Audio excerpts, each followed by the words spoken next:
নমস্কার, আপনারা কেমন আছেন? আশা করি ভালোই আছেন। তো চলুন, আজ হচ্ছে নবরাত্রির তৃতীয় দিন।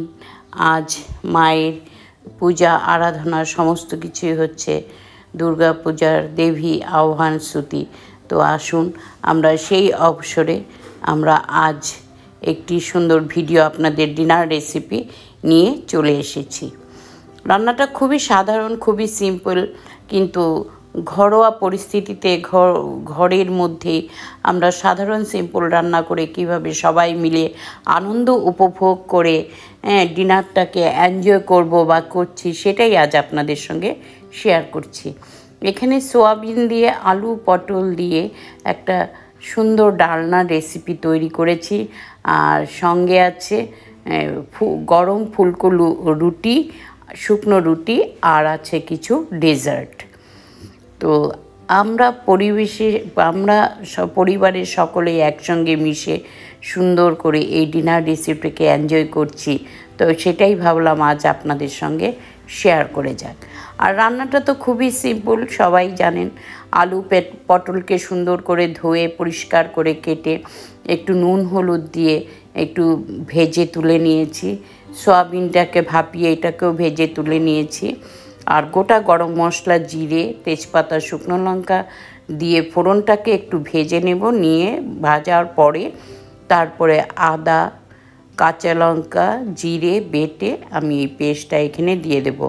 আর একটা বড় সাইজের টমেটোকে কেচে কুটি কুটি করে এখানে দিয়ে সামান্য পরিমাণের একটু জল দিয়ে, নুন দিয়ে, হলুদ লবণ দিয়ে মশলাটাকে ভালো করে কষিয়ে নেব।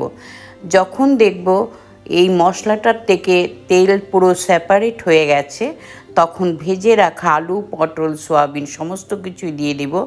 দিয়ে মশলার সঙ্গে আবার ভালো করে একটু নাড়ব। নেড়ে ভালো করে যখন দেখব হয়ে গেছে, তখন সামান্য হাফ গ্লাস পরিমাণের জল দেব। আমি এটা খুব বেশি ঝোল রাখবো না, গ্রেভি টাইপের করব রুটির সঙ্গে খাওয়ার জন্য, রুটি লুচি পুরি যার সঙ্গেই হোক খাবার জন্য। তো আমি ফুলকো রুটির সঙ্গে, শুকনো রুটির সঙ্গে যেহেতু আমরা ডিনারে করব, তার জন্য এটাকে আমি গ্রেভি টাইপের তৈরি করব।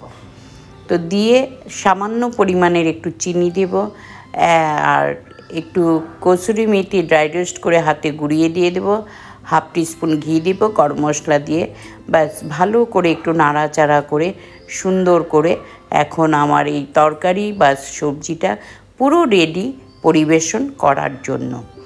এখন আমি এটা প্লেট আউট করে নেব, তারপরে পরিবেশনও করে নেব। তো বন্ধুরা, খুবই সাধারণ সিম্পল যা আজ আমি ঘরে রান্না করেছি বা তৈরি করেছি, সেটাই আপনাদের সঙ্গে শেয়ার করলাম। তো আশা করি আপনাদের নিশ্চয়ই ভালো লাগবে। তো এই রান্নাটা আপনারা ইচ্ছে করলে যে কোনো দিন ঠাকুরের ভোগের জন্য যদি মনে করেন, তাহলে এটা আপনারা তৈরি করে নিতে পারবেন। আর অবশ্যই যারা নিরামিষ খান, নিশ্চয়ই পুজোর কয়দিন বা অষ্টমীতে যারা নিরামিষ খেয়ে থাকেন, তারাও এই রান্নাটা করতে পারবেন। খুবই সুস্বাদু, খুবই সিম্পল, কিন্তু ভীষণ ভালো লাগবে।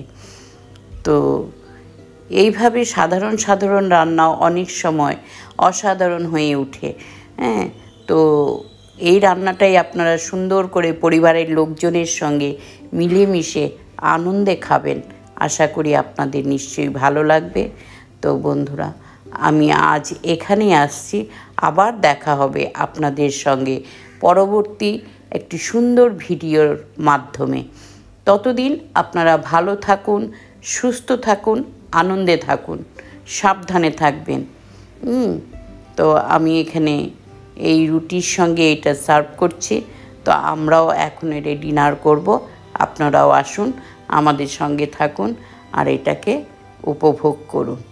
Thank you so much.